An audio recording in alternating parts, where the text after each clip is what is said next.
Hi everyone, thanks for being here. My name is Andrei Tsapko. I wanted to talk, a few weeks ago I read an article that 99% of emails fails accessibility check. Uh, this shocked me, and in the meantime pushed me to step up and give a talk about accessibility. A little bit about me. I'm a frontend engineer, last 7 years in frontend, currently at Microsoft. This is my first ever public tech talk. Thank you for being here. Passionate about accessibility, active in dev communities, especially Kotan's org, it's Ukrainian free bootcamp, and contribute in open source. Let's move to more practical stuff. First thing, which I heard from everyone, accessibility is something for people with disabilities. I can't agree with that. We've all needed accessibility at some point. Let's imagine a situation, you are staying outside with a lot of sunlight and you can consume the content from your screen. Or you are watching video in a noisy place, for example, near metro station or noisy road, and you need some captions to get the content. Or you're on slow internet and developer do not put any alternative text for images.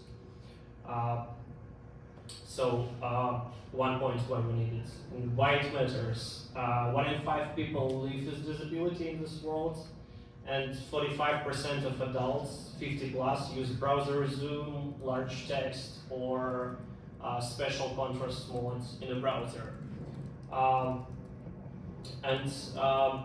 Some people with disabilities use the keyboards and screen readers in parallel to access operation system and websites. How they use screen readers? It's a tool which built in our operation system. There are different ones in a Mac and in Windows or in a Linux.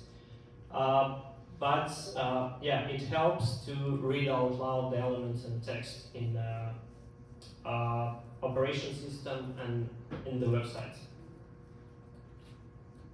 I think one of the most underestimated points is headings. Especially H1 headings, they are not for the size, they are for meaning and for semantic. So what is the typical flow of screen reader or keyboard user if they land to the website? They click on one to jump to the first H1 to get the main topic of the screen. And if there is no H1, user can lose the context and just leave a page. It's a really big problem. Common heading mistakes. Personally, me used a lot of H2 instead of H1 because font size is better. Like, it's really nice and useful font size, but H1 is ugly and big. I don't like it. H4 instead of bold text. Why we need to go in styles and provide somewhere there? We just can put H4. Quick check. Who's ever done this? Can you raise your hands? Wow, many people. It's okay. I have two. We've all been there, but now we understand that headings, they are not only for styling, size, and other things. They are more for semantic. And they help people to understand what's the most important topics on the page. It took me 7 years to realize why we need H1. Other important point is unclear link text. I think a lot of people underestimate unclear link text, but not Seattle.js. I saw that Seattle.js uses good links. I love it. On the right side, we can On the right side with a red cross mark, we can see that join us, click here, read more, link, and they're really nice, short and clean, but they're meaningless, especially for people with disabilities, because they want to understand on what page they land when they stay on the link. So great examples will be attend Seattle.js, June 11 meetup, meet our accessibility team, follow me on GitHub. By the way, I will provide a link in the last slide.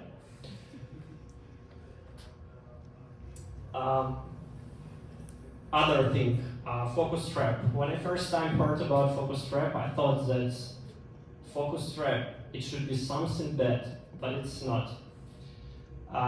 Can you take a look closer on this model window? What's going on here? So user navigating via keyboards through the elements.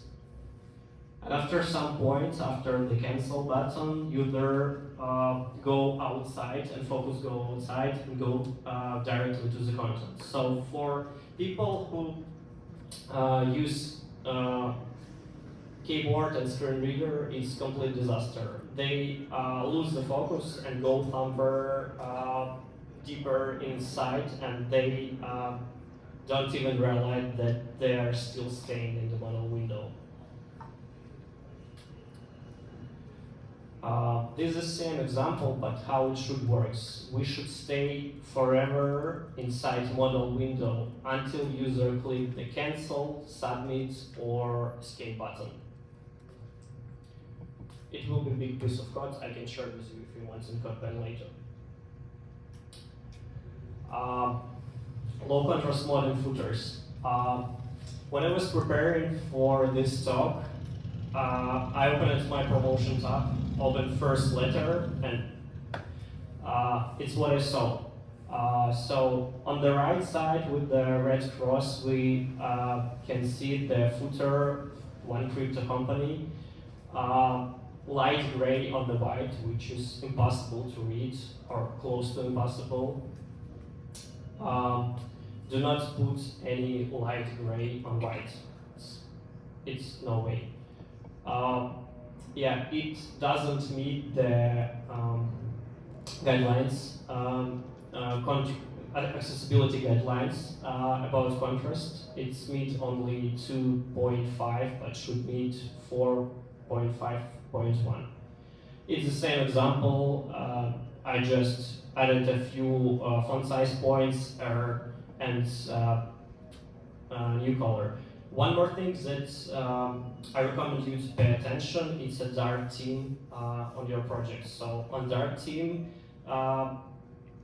developers usually use dark color text, which is not good. So a lot of contrast problems usually in dark themes. Please check your website. Can you tell us what's 451 is? Yeah, it's contrast ratio for text and background. So which we have to meet to make this text more visible for others. But there are 3 numbers here.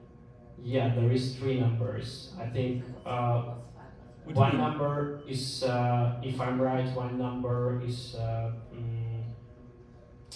how ratio works, I think.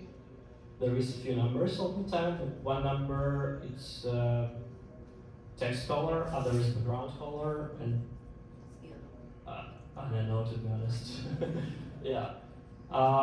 They all the time put a lot of numbers in all ratios. I don't know what the all numbers mean, but yeah, it should be 4.5.1. Yeah, it's minimum. Other email in my promotion tabs. I think it's a third one. It's a mail from famous American bank. So they, it's built-in text and images. They put some text inside image, and it's impossible to read for screen reader users. They do not provide any alternatives in the text, and please use HTML about your images, or just HTML backgrounds, or provide alternatives in the emails or on your website. They're not readable. Color on the information. It really seems like Seattle Jazz. Thanks. Yeah, I really love it, but it's a good point to improve. So, because some people, I heard that some people ask what your color means. So, with the red cross, it's not accessible part, and it's green, yellow, and red. Usually, designers describe status like this. How we should do on the left side, we have to provide a text alternative for that to make it more usable for screen reader users. What we can do better in general, not like in specific examples, use semantic markup, pretty standard thing, but still lack of semantic markup on the web right now. Buttons, labels, navigation, header, footer. Label your form inputs. A lot of inputs on the web without labels, or please set area label attributes. Check your contrast. I will provide a link on the last slide for contrast checker. Respect focus order. So focus order on your website, if you are navigating via keyboard, should be header, then content, then footer. Not like header, sidebar, footer, content. I saw a lot of examples like this, especially on a high zoom. Just test your website with keyboards and try to find some different, maybe find some different anomalies and you can fix them. And don't forget to use HTML attributes, language, alternative text, and table row presentation for email. It's really important for email, one of the painful moments from emails. Thanks everyone. I hope this talk helps you a little bit to improve your projects, our websites. You can get this presentation via QR code on the right and get some useful links, these articles and some extensions, and feel free please to follow me on LinkedIn and GitHub. Thanks everyone.